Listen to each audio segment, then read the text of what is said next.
Hello and welcome to another episode of the Manufacturing Leaders Podcast with me, Mark Bracknell, Managing Director of Theo James Recruitment. Today we welcomed on Declan Middleton, the Engineering Manager from Perry Process Equipment in Newton Aycliffe.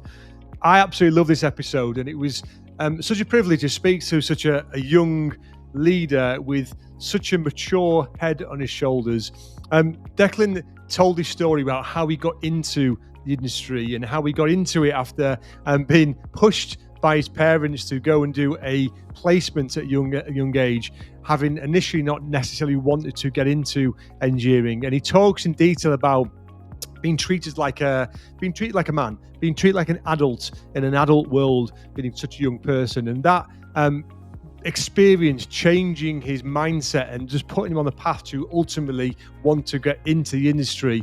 And he talked in detail about the importance of that, and there's so many lessons to take from not only a business lesson that we need to be making sure we are speaking and giving the opportunities to young people to see the environment, but also for parents to understand their role they can play in their children's future. We talk about Perry Process in detail. We talk about leadership. We talk about culture and so many things in between. Really enjoy this episode, and it is an episode that I would show to young people wanting to get into the industry and young aspiring managers as well. So thank you, Declan, for this, because as I mentioned a couple of times in this episode, the world and particularly the sector needs more people like Declan. So thank you very much. Please just click that like and subscribe button. It really helps us grow the channel. But if not, anyway, thank you very much. Hope you enjoy the episode.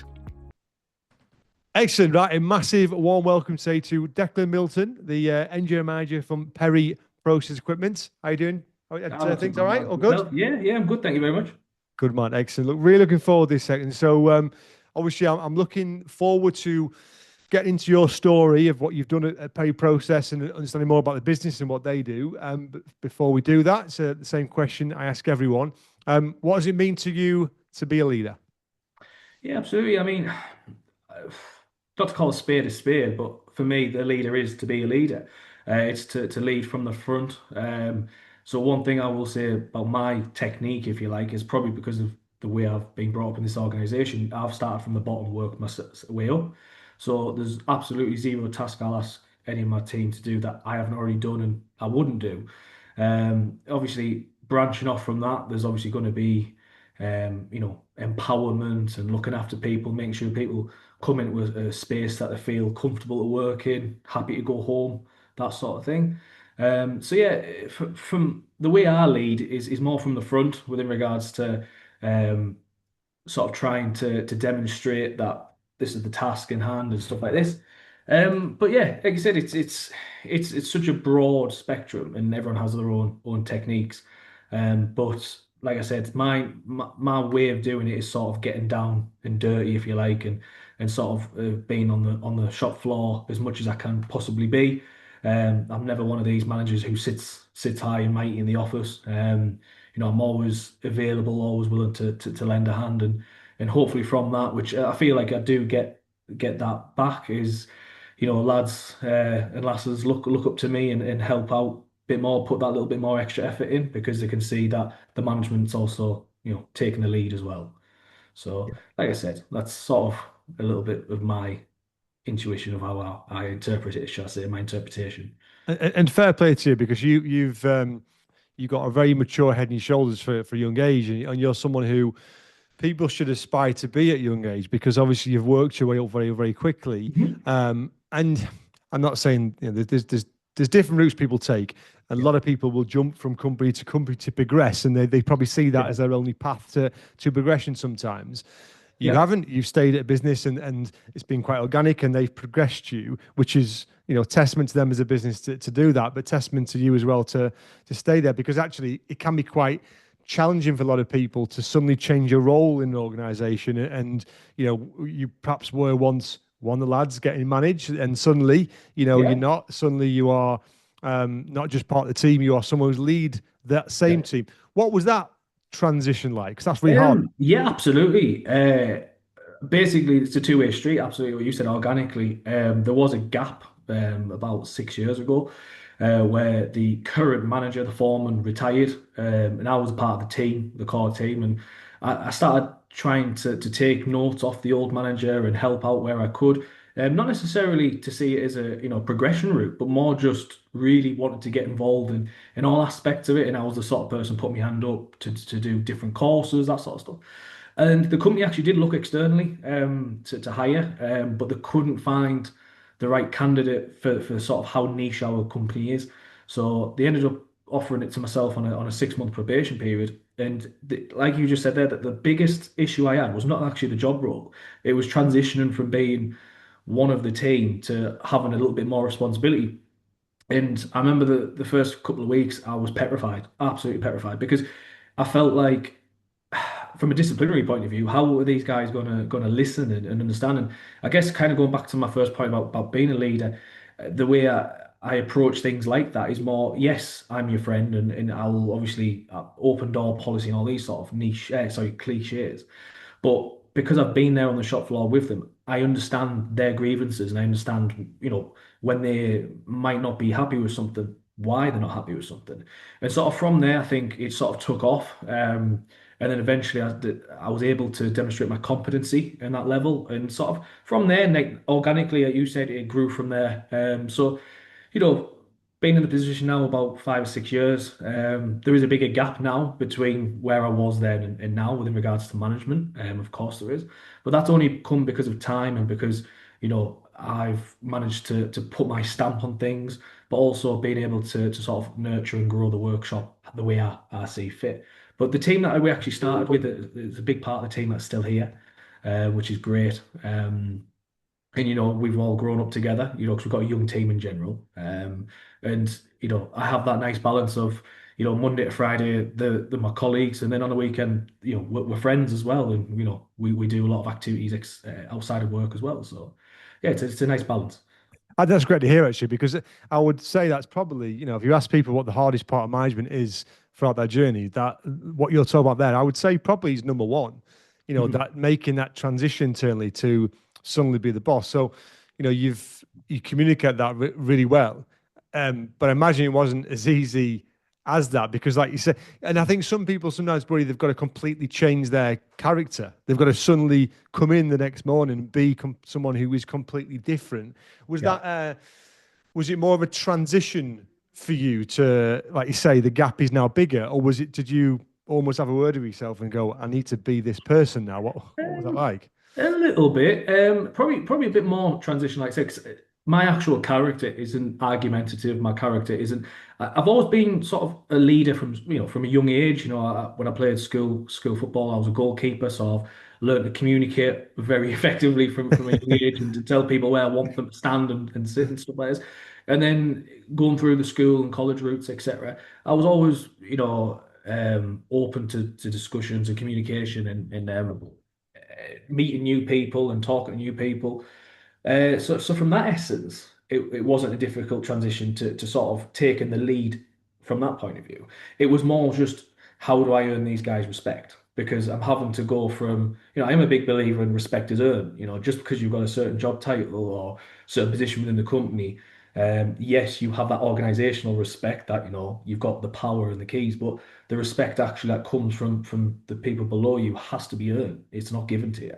And I found that the best way I could do that is to, sort of lend that ear, be there, and organically let it grow. That, when there is a problem, they know for a fine fact that, I'm here to help out, but also that there is that hierarchy that if the task's not getting done to a certain quality or a time, that they are going to get, you know, um, the leadership hat put back on and sort of told off. And like I said, from a disciplinary point of view, it is that has been a bit more of a difficult transition, But again, I'm quite lucky that we haven't had the actual disciplinary issues that you hear a lot of manufacturing companies have.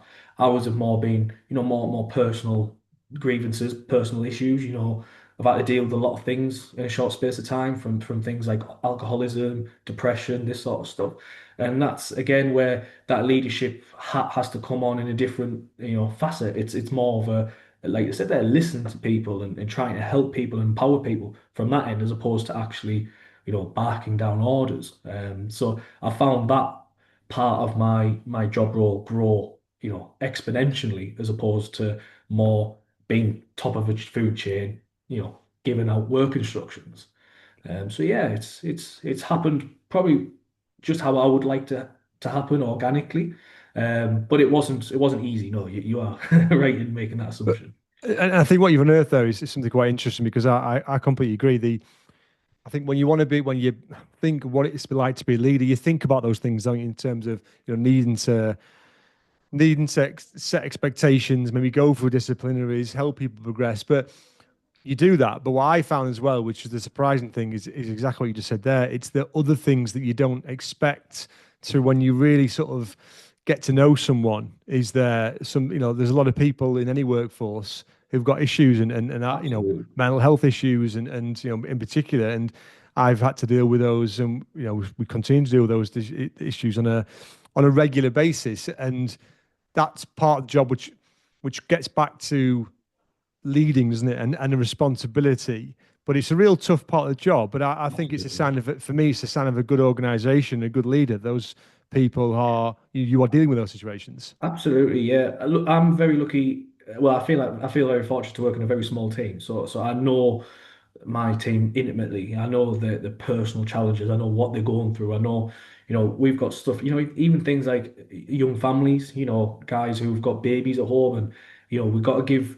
I'm a big believer in it's a two-way street of leeway. Do you know what I mean? I understand that, myself having a young child at home, that these things dominate your life, and you got to give people the sort of leeway to, if something's happened at home on the morning and they need to put, a last minute holiday in, or they're going to be running 5 minutes late.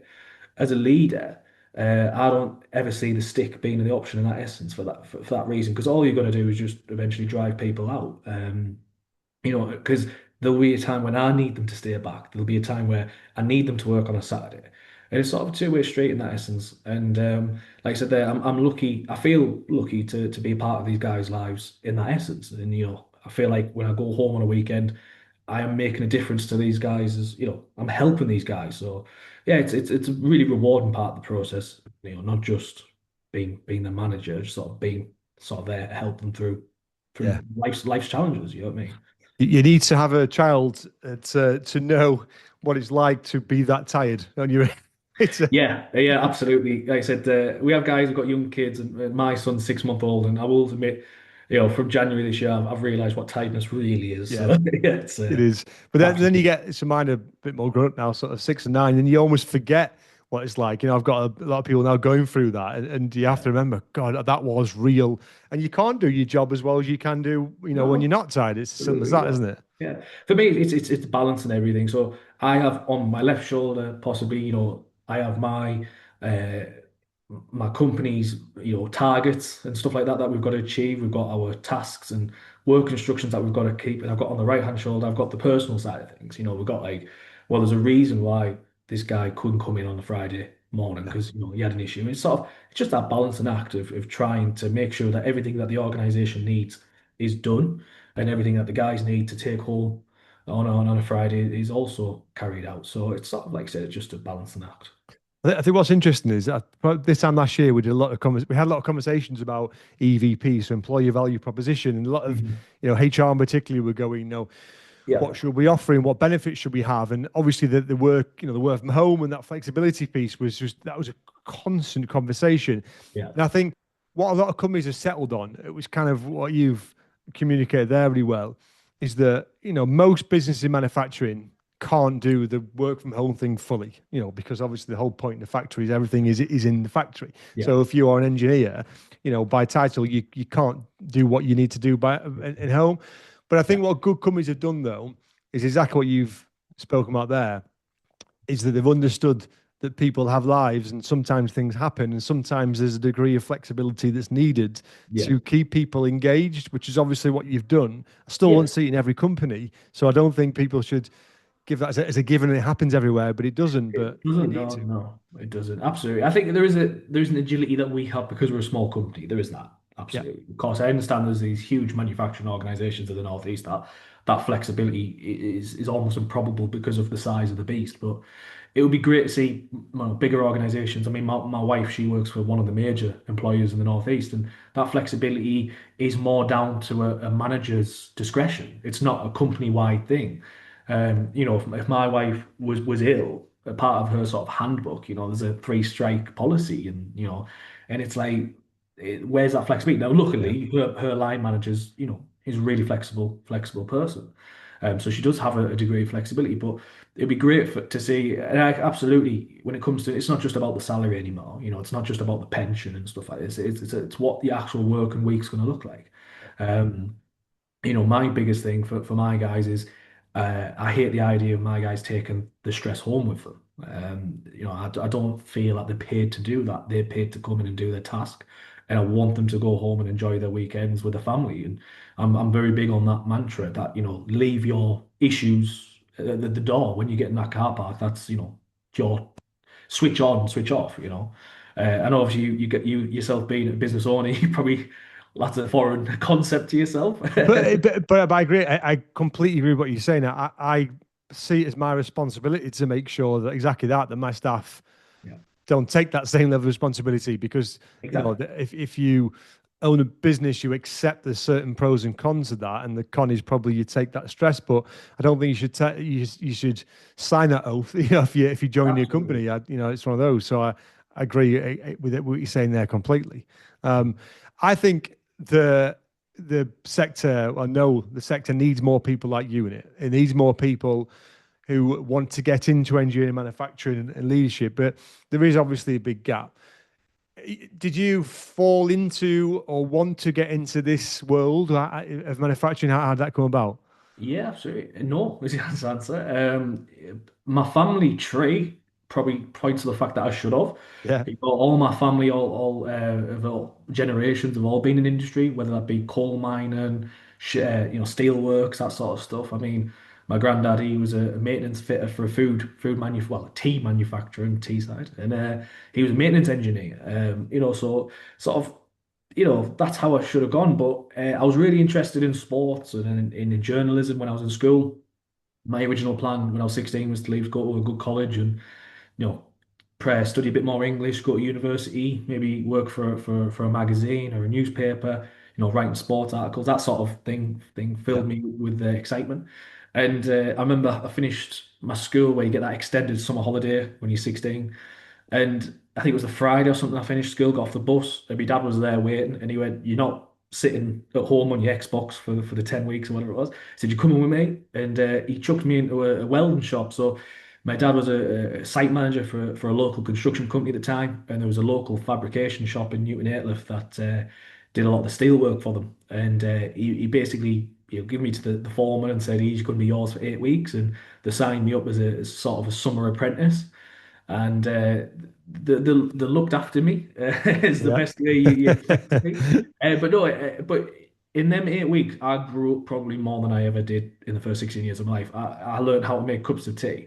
I learned how to remember sandwich orders to go in the shop. I swept up, behind the guillotine, and there was an element that when I look back on it, a lot of 16-year-olds might have despised that, might have actually thought, I want to be out kicking a football with my pals. And I remember there was a feeling of that. A lot of my friends were, you know, um, out and about, and I wasn't. I was sat in the summer heights, getting down and dirty. But the biggest feeling I remember getting was feeling the respect that I felt like a man. Like I felt they treated me like an adult, and that was the best thing that this company could have done for me. They didn't treat me like a 16-year-old little boy. They didn't treat me like a child. They treated me like an adult. And couple of weeks later, I could go to the college for an induction week, and it was back to school. That's exactly the way I describe it. And I felt this is not for me anymore because it just felt like being a child again. You were a 16-year-old boy. So that sort of week, I went to the local college, Southwest Durham Training, and signed on for an engineering apprenticeship. But at the time I had no employer, and I was, really, really dumb to think this that, last minute I could go and get an apprenticeship with one of the major manufacturing companies on the town. All them vacancies had filled up.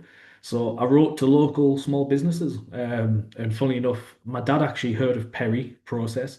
because he repaired the roof, I think it was, or something, a couple of years earlier, and he found the company interesting. And that's when I wrote to them, and the managing director, Darren, who's still at the organisation, offered me an interviewed and got the job as an apprentice, and sort of started my journey from there. So it was a little bit, my entry to industry wasn't sort of maybe what I thought it would be. But that being said, it's the way it fell for me, and I really enjoyed it. I think because it clicked. Something just clicked with me. I don't know what it was. Like I say, I think I go back to feeling like I was treated like an adult. I think that really helped, and I never looked back in that essence. So yeah, I've done my apprenticeship with the organisation. I did all my high national certificates, high national diploma through the college, and then after that, I went post up to University Teesside and did my bachelor's, and then finished my master's last year. So sort of organically, again, if we go back to that word, I've organically grown it, but that's because of the support of the organisation, Perry, that I currently work for. Love that. I absolutely love that story. Like I look because I just think for me it epitomizes everything in terms of if you don't already, I would go into local schools and tell that story Yeah, because I talk about that a lot in here. The probably lack of awareness there still is behind what's on people's doorstep. Let's use New Aycliffe is a fantastic example of fantastic. Yeah, yeah, the industry that's on people's doorstep is unbelievable. yeah, And I still think school kids either don't know or don't want to know. We know it's like in that age. You don't really yeah. want to listen until you're forced. But I also love what a great lesson for parenting because Oh, absolutely.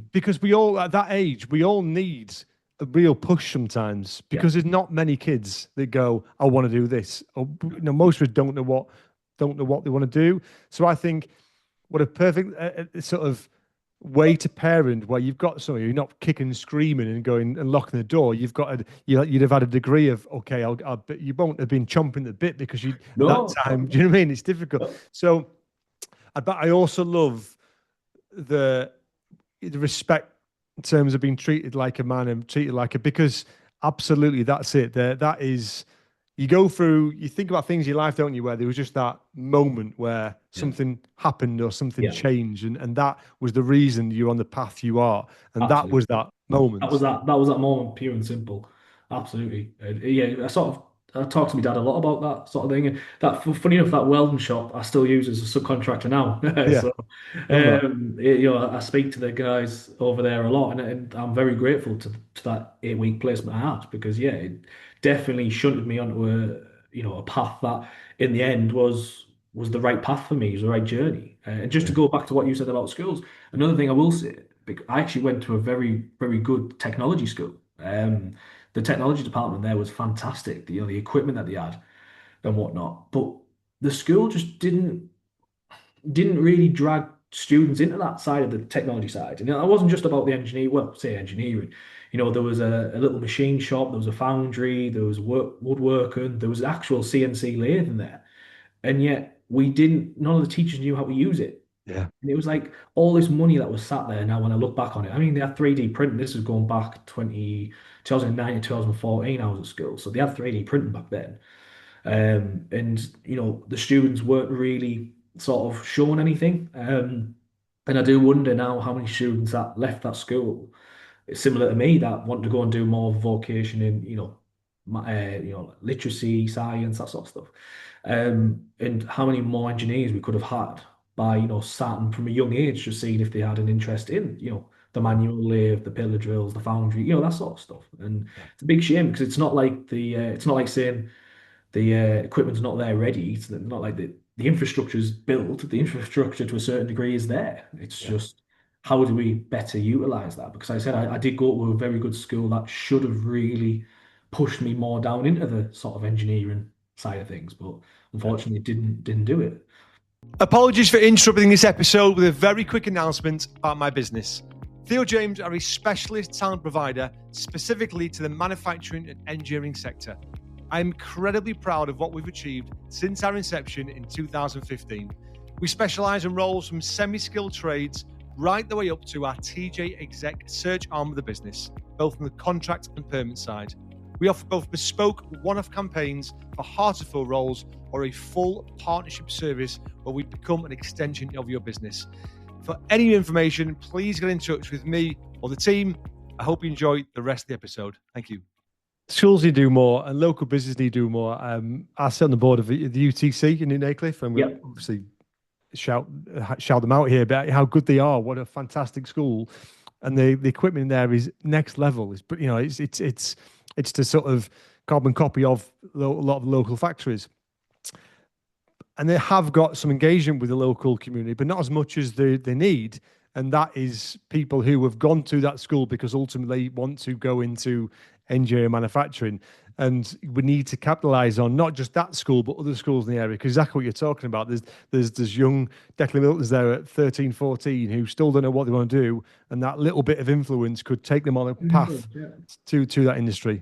Completely agree. absolutely. Absolutely. I'm fascinated by Perry. I've walked around the site and I loved it because it was just like a museum It is. of all different types of equipment. So I imagine Yeah. that was a big pull. Just for people who don't know, tell us a little bit about Perry and what they do. Yeah, so Perry Process Equipment, we're a used equipment dealer, plain and simple. We operate basically in every industry, but mainly chemical, pharmaceutical, food, beverage, power generation, plastics. So we are arguably the biggest dealer in the world. So we have sites in the US, UK, France, Poland, Czech Republic, where we store our own equipment, we sell other people's equipment, etc., and we deal in that essence. So we were set up in 1932 because of the Great Depression in the US. Basically, it's a family-owned company, which it still is today. And we recognise the sort of the need, especially in the Great Depression, for second-hand machinery, and the company's just sort of grown from there. So, like I said, in the UK, we specialise mainly in chemical and pharmaceutical and food and beverage. So the way the company would operate is that, when, sites are either full closures, line closures, or even just individual redundant bits of equipment, they contact ourselves, we appraise the equipment for them, we purchase them, we purchase it for cash, then we bring it up to Newton Aycliffe where we everything's cleaned, everything's tested, everything's given a clean bill of health. We have a very big refurbishment program going on where we refurbish a lot of stock as well. So a big proportion of our stock that you come and see us at Newton Aycliffe is fully refurbished, fully overhauled, ready to go. And then we sort of repurpose that. Usually it would go back into a similar industry. It's not like repurposing it for a different, task. It's the same machine. But there's a huge demand for this. This is the reason that we've been going on since 1932. We try and operate at, about 40% to 50% the cost of new, at least, and then would obviously absolutely expedited lead times. We operate on a next day basis if we can. So that's sort of where we're at. That's quite a distilled, quick, lapsed version of what we are. Like you just said there, from a museum point of view, we have thousands of items available. I mean, I think across our inventory, we have about 20,000 items. Um, and I think our site in Newton Aycliffe, we stock over 2,000 machines at the moment, and that can do any process, and that's what we pride ourselves on. You have a process, and you needed to do something, whatever that is, if that's reaction vessels, heating, cooling, distillation, that sort of stuff. We will have the equipment to put that plant together. So yeah, it's quite an interesting niche company, but keeps me on my toes. So it's amazing site. It's proper hidden gem. Yes. It is, and this is why people need to connect with their community and their local businesses. You just don't know sometimes what's inside some steel doors, do you? Absolutely. Yeah, we were actually set up. We're the UK, so we were the first foreign venture from the US side of things. We were actually set up on the back of ICI over in Teesside. Yeah. So obviously Teesside's got a huge process cluster. They were looking for cheap land in the 90s, and Newton Aycliffe ticked some boxes. It was close to the A1, quite close to Teesside, the ports, that sort of stuff. Good networks, close to a major airport in Newcastle, close to a major railway station in Darlington. So we plonked ourselves there on the estate. Been here since 1990. We've actually been our current premises since 1992. And it's amazing the amount of customers that we get in who are first-time customers still. Of course, we have a really good returning customer base, but there's still customers who are local to us, who are saying, "I never knew you guys were here." And we are a really best kept secret, I suppose you could say, of a lot of people. And there is an element to it that I think some customers at first think, should I say customers, some people from Newton Aycliffe might think that our yard, for example, which has got all these weird looking cylinders and tanks and IBCs might look almost, look like stuff destined for the scrap bin, but it's absolutely not.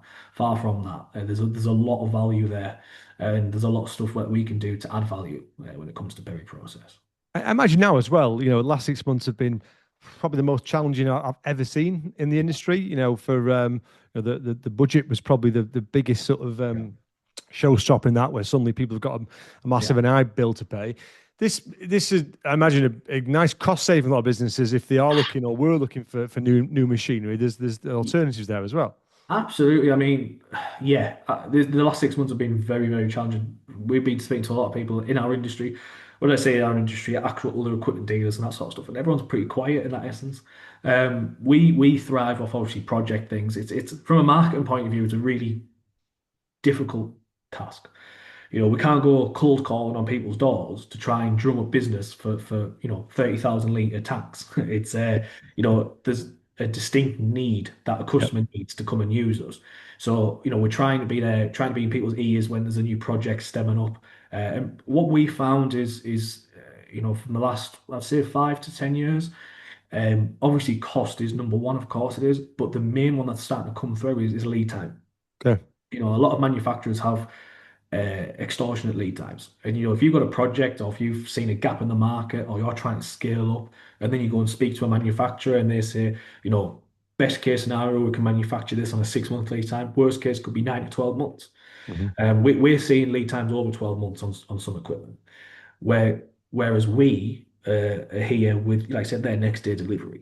No. And as long as you can make the process work, there's obviously a bit of give and take. Obviously the equipment's not going to be bespoke to yourself. It's going to be made bespoke to other people. And there might be some modifications you have to take on. There might be some upgrades we have to discuss. There is an element though that we can still expedite that on an 8 week lead time as opposed to a 6 month lead time. And yeah, we're finding a lot of gaps in that marketplace where customers see us and they're saying, oh, our competitor is had a problem, had a breakdown. We found a gap that we can maybe try and hit that gap whilst they're in the breakdown situation, but we need the equipment on site by next Friday. That's fine. That's where we can really be agile enough to adapt. Um, so yeah, we found that there is some opportunity starting to stem up from like you said there, the budget and stuff. It's always been the case. I mean, we had a really strong COVID, like because COVID, everyone's lead times just went bang up. Yeah. Raw material prices went bang up. There was a lot of uncertainty in the world, whereas the used equipment market's quite a stable marketplace. It's a very stable marketplace, in fact.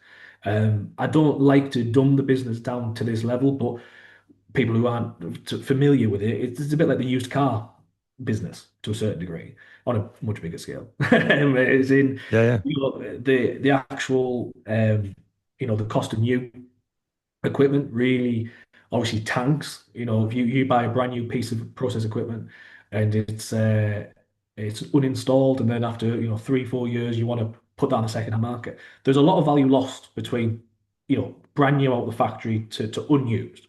But once it's hit the market as an unused piece of equipment, that sort of starts to plateau off, and the actual the rate declines. So there is a lot of value there. And like I said, it's a stable marketplace. Whereas, we've seen the used car equipment, that sort of once you drove off the forecourt, you've lost 50% of your value. It's not that bad on Yeah. the second-hand market. So yeah, it's an interesting marketplace in that essence, and we don't necessarily see the swings that like I said, there the budgets cause when it comes to actual manufacturing. It will trickle down to us because of confidence. Some conversations we might have been having before the budget might be put on hold after the budget, that sort of stuff. But yeah, like I said, in general, the marketplace is quite stable. I guess because you sit, like you say, a nice diverse range of different industries. What have you seen any trends, whether positive or negative, over the last sort of 6 months across any of those industries? Would you say? Trends for us. We are getting offered a lot more power generation equipment. Okay.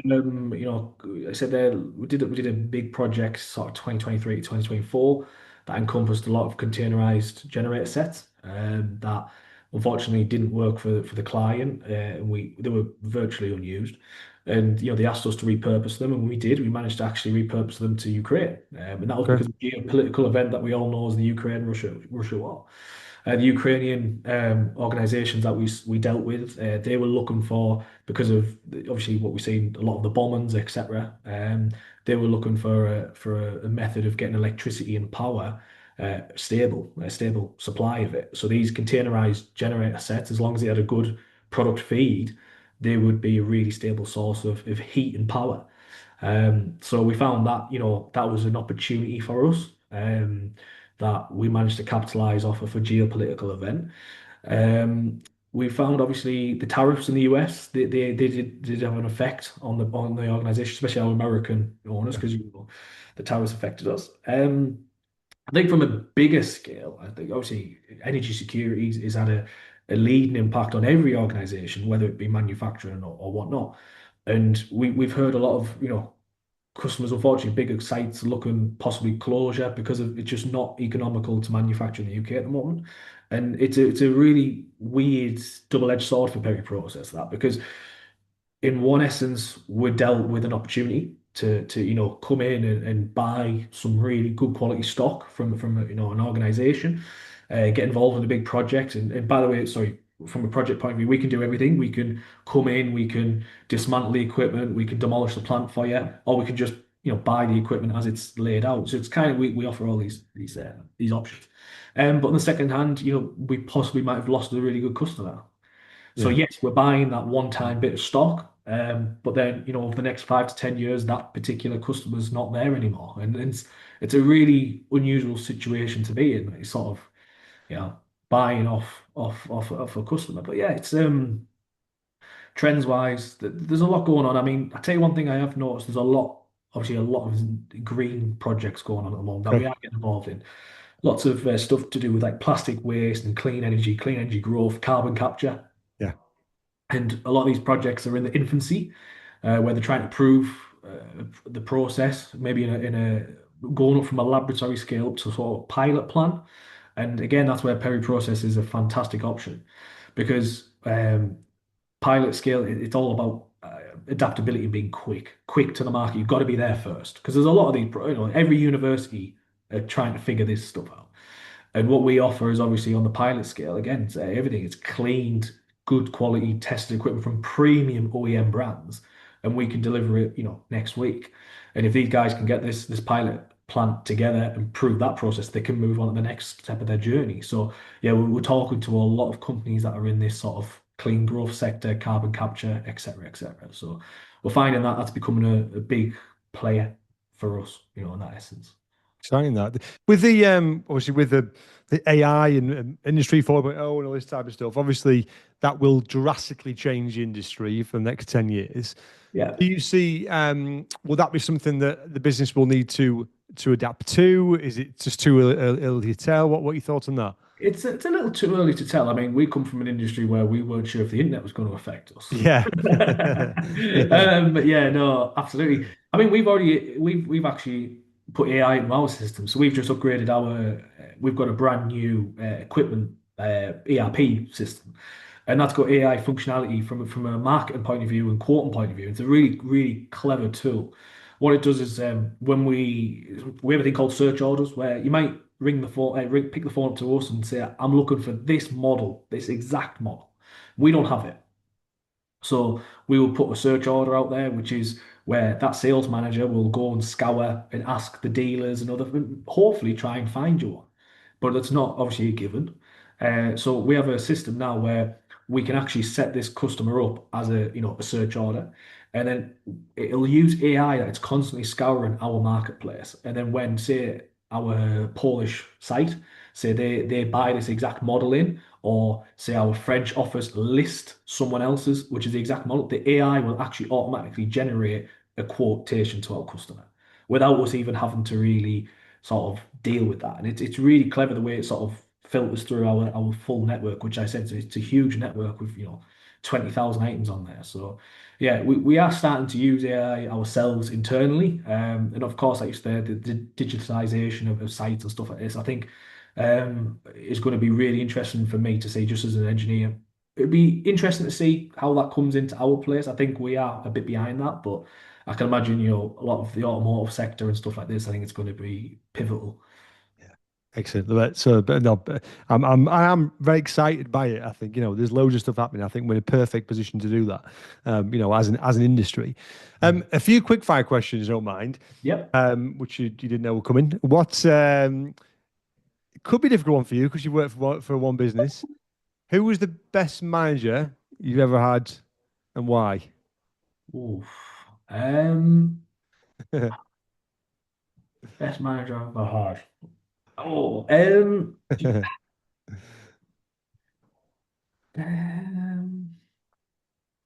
oh yeah, put me on the spot here. Um, to be fair, the manager who departed the business, he was great, Paul. A big part of this was actually mine and his relationship, which again goes back to the story I told you about when I was in school. Paul treated me a little bit like a child when I was an apprentice, Mhm. when I was his apprentice. And I remember it might have been 18 months or something into my 3 year apprenticeship. And I remember speaking to my granddad about my day, my week on a weekend. And bear in mind, he was a maintenance engineer, multi-skilled, and I was doing that apprenticeship. And he was asking me some quick fire questions like that, and I didn't have a clue what he was on about, like from a knowledge point of view. And he just basically rattled me and just said, that's not good enough. You're hiding. He basically said you're hiding an industry, and you need to be this apprenticeship's you know, your tutelage. It's your way of getting into the industry and learning these skills that you're going to grow from.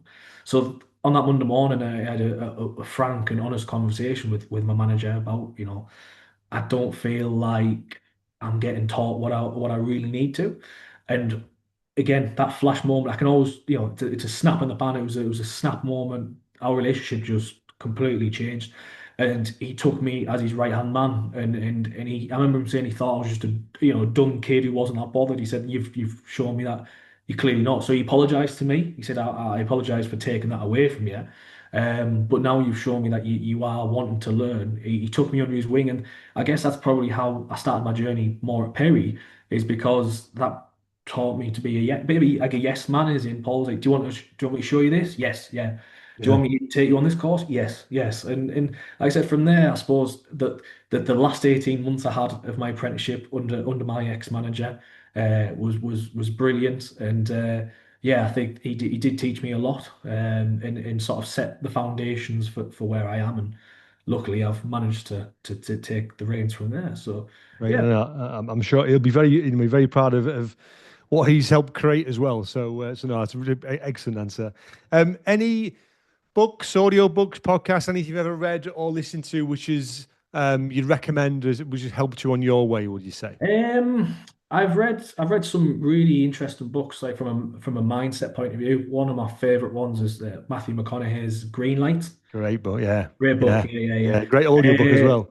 Learning how to take something like a negative and think that's not your time. Talk about journeys and stuff like this. I'm not a religious person as such, but I do believe in pathways, and I do believe sort of in a universe to a certain degree. And I do believe that book really sort of pulls that together, that, we are where we are in our life and where we should be. So that's a really good book. Phil Knight's Shoe Dog. Yeah. That's a brilliant book from an entrepreneurial point of view. How many negatives he had to encompass under Blue Ribbon to turn Nike into what it is today. So yeah, there's a couple of books I do enjoy reading in that essence, from people. Yeah, some really interesting life stories in them books. So Two of my top two books there as well. Both the good. audio book for Matt McGonaghy is just you need to because it's his voice and it's His just voice, yeah, yeah, it's absolutely, yeah, yeah. class. So Well, my so good. wife falls asleep with it every night. Yeah, I think he does. So, I think he does do that as a side up, isn't he? He sort of yeah, does yeah. audiobooks. So tremendous book that. And then finally, if you had the industry has its benefits, but also has its challenges. If you had a magic wand now and you could fix anything within the industry its whole, what would you do? Um, I think empowerment of young engineers is absolutely pivotal. I mean, I'm grateful. I've had both journeys. I've had the apprenticeship and I did the further education, and I can see the benefits. And I will stand there strong and say that to a certain degree, we need both sides of things. We need these apprentices coming through who don't have any interest in academia, but want to learn the core skills, do their apprenticeship, and be very good engineers. And we also need the academics coming through the university.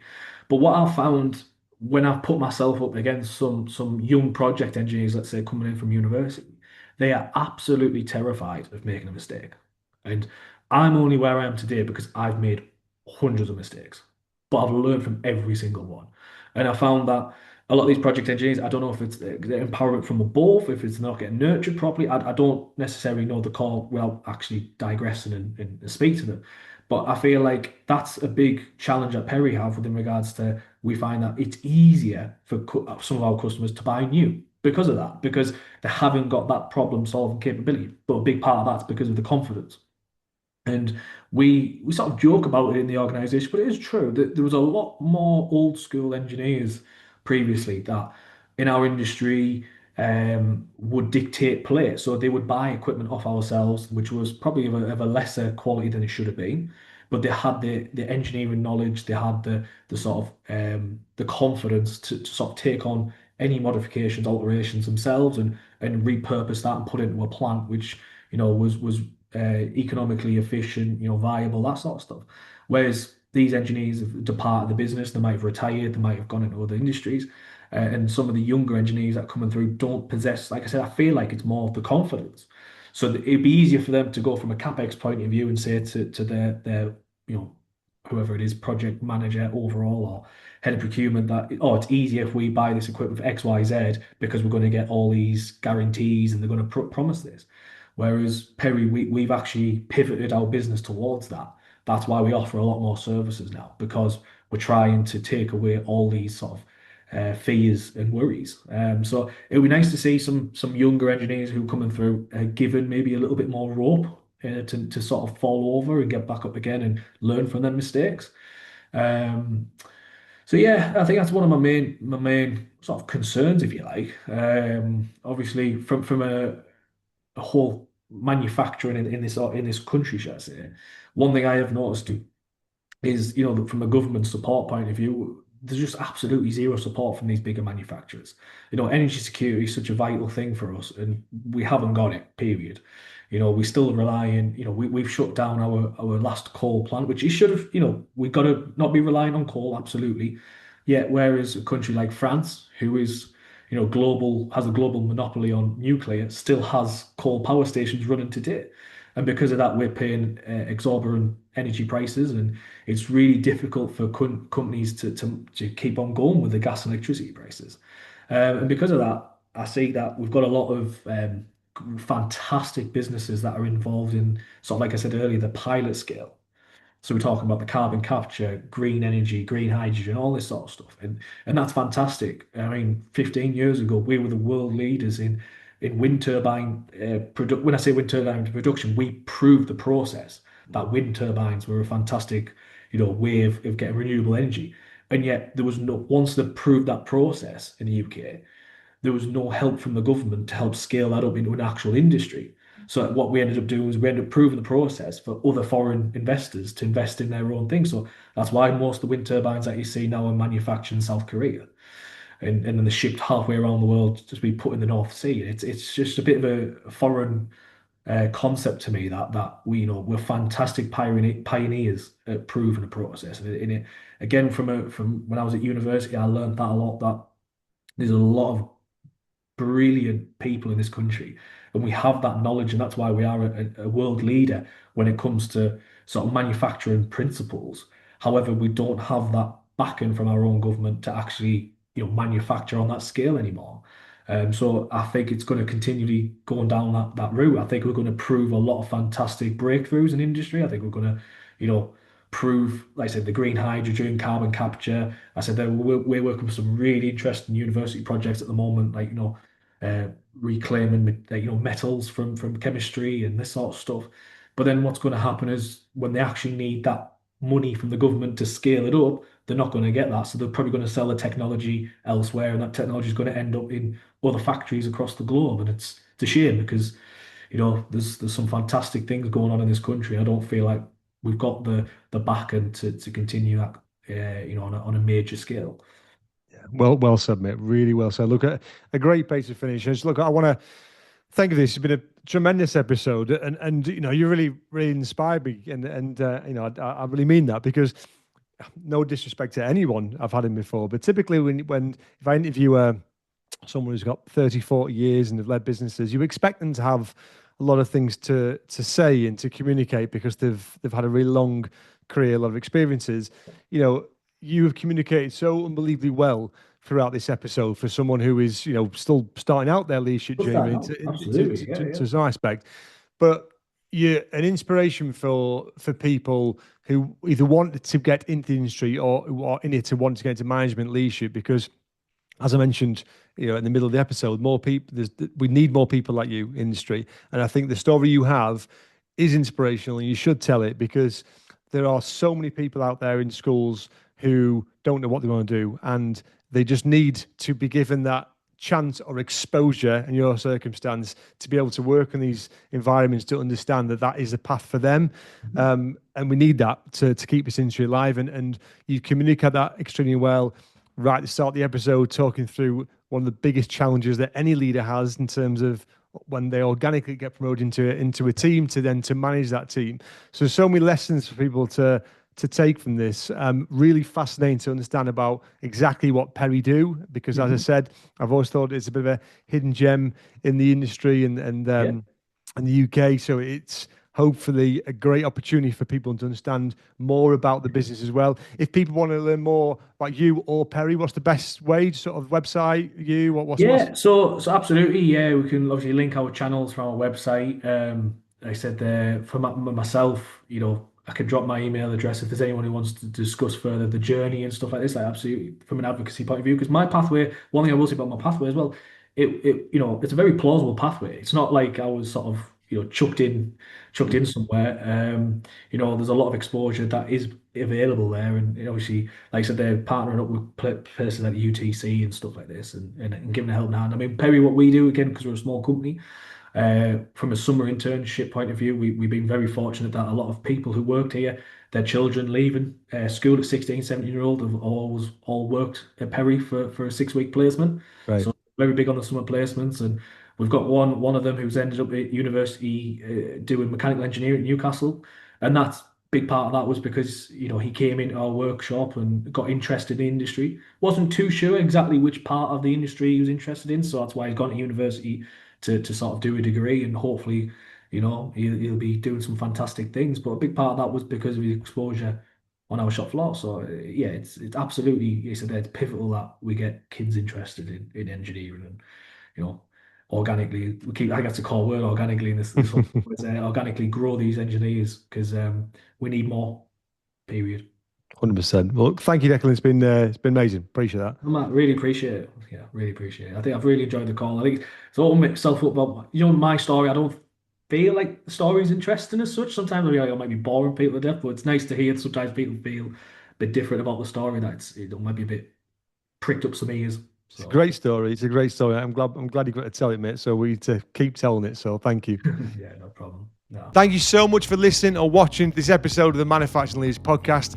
Please just like or subscribe. It really helps grow the show and obviously improve the industry. If you want any more information about Theo James, as I mentioned midway through the episode, please get in touch with me or the team. I would love to talk about how we can help you directly or your business. We are more than just a recruiter, and I know people say that, but it's something I'm incredibly passionate about. We are in business for much more than just a bums on seats approach. We want to help people grow. We want to help improve their lives. And ultimately, I want to work with businesses and people who share the same values as we do. And that's something I'm incredibly passionate about. So please, if that is you and you are passionate about that dream role or passionate about your people, please get in touch with me or the team. I would absolutely love to talk a bit more detail. Thank you very much. Speak soon.